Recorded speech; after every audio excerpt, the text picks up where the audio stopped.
Maghaharap-harap na ang peke at ang totoo, pero ang suspect matalas. Maingat kung magmanman. Parang totoong agent ng PIDEA. Uubra ba siya sa mga totoong operatiba? Oh, itong blong to. Ito? Sa lungsod ng Quezon, may agent raw na talaga namang pabida. Matikas ang tindig at kinikilalang maimpluwensya. Ang kanyang pakilala sa iba, isa raw siyang agent ng PIDEA. Oh, talaga? Ang siste, dakilang impostor pala siya. Ahente ng PIDEA, ang unang-unang trabaho is networking. Yeah, intelligence mo. So, yun ang kanyang trabaho, networking. Pagkatapos sa actual operation. Tignan niyo yung mga nasa picture. Kaya't sa pagkakataong ito, ang peking PIDEA makakaharap ng mga totoong taga-PIDEA. Pista opisyal man kahapon, isang entrapment operation ang kagad nilang ikinasa. Ito, familiarize niya yung mukha nung subject. Most likely ito. Doon lang malapit sa sakyan. Ang misyon ng grupo, linisin ang kanilang pangalang animoy dinungisan ng pagpapanggap. Agad tumulak ang grupo para harapin ang kanilang impostor. Piniling lugar ng mapagpanggap na agent ang isang mall sa lungsod ng Quezon. Unang bumaba ang kasama naming aset. Para masigurong walang nagmamanman, inikutan muna namin ang lugar ng tagpuan. Ang mga tunay na agent ng PIDEA, kanya-kanya naman ang pwesto. Ang pagiging mailap ng aming target, tinapatan naman ang wise na diskarte ng mga lehitimong agent. Pero hindi kaagad nagpakita ang kanilang impostor na PIDEA agent. Ang kanya umanong mga sugo, nauna na sa lugar. Pansin namin parang mga police character eh. Kasi yung galaw nila, magalaw yung tingin, mamatsyag talaga. Bago pumunta yung subject namin. Pero maya-maya pa namataan na ng aming kamera ang target ng mga operatiba. Kausap na niya ang totoong agent ng PIDEA. Nung nakaupo na kami sa table, ang sabi niya sa akin, "Ma'am, dala ko na yung item. Dala mo na rin ba yung pera?" Sabi ko, walang problema sa pera. Dala mo yung item. Gusto kong makita yung item. So, ganun yung nangyayari sa usapan nun hanggat nag-abutan. Sa puntong ito, sing bilis ng kidlat na sumugod ng buong tropa. Naglakas loob pa siyang kumawala, pero hindi siya umubra sa mga agent ng PIDEA.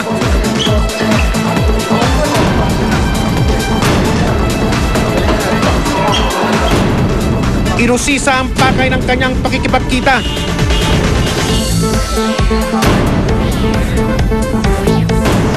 Kasama namang inimbitahan ng isa pang babaeng kasama ng suspect na si Frederick Corpus.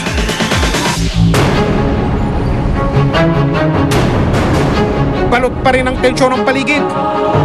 Nagmanman ang pangkat ng PIDEA sa maaaring pangkat na rumespak.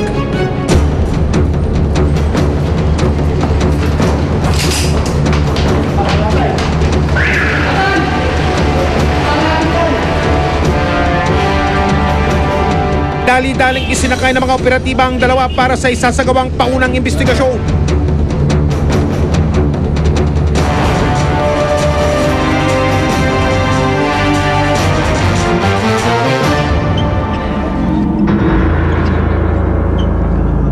Sa tanggapan ng PIDEA, inusisa ang kasamang babae ni Frederick sa buhay ng ating bida. Taga saan yun? Pulis ba yun? Ano? Wala po. Ba nagpapakilala ng Hindi ko na. Pagpainin niyo muna ng tubig.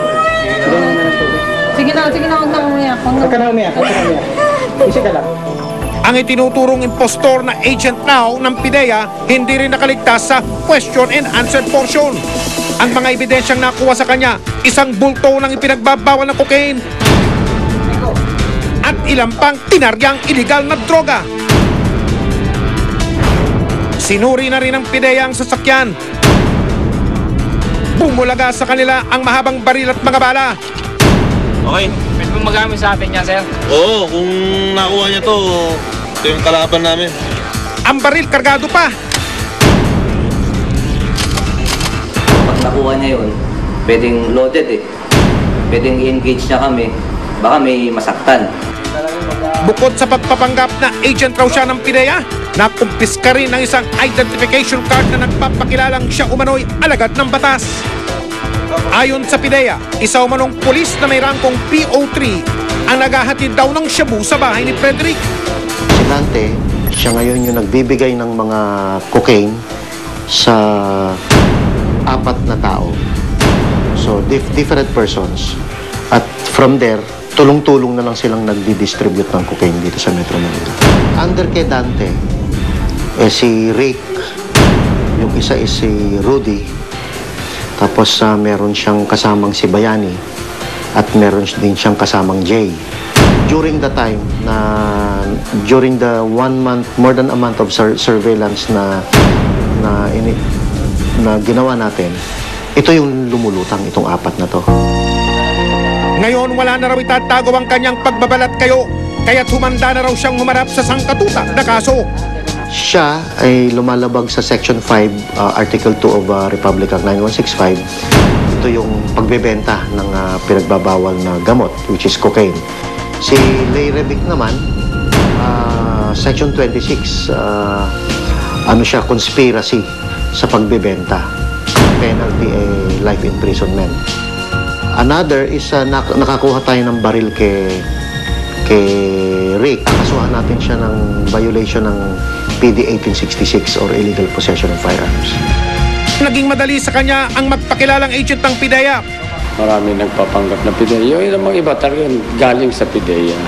Yun ang kaya pag kami nagsabing taga-PIDEA, unang-una i-verify ng ating mga kababayan. Ngayong hawak na siya ng mga totoong taga-PIDEA, kaso at kalaboso ang kakaharapin niya. Susunod, sinihan sa Maynila, in 3D daw ang malalaswang eksena. Doon sa loob kaya madilim kasi may mga service na ginagawa ang mga tao. Ang bayad sa palit ng sine ay 50 pesos. Tapos yung extra service na tinatawag pag gusto mong paligaya, 200 pababa.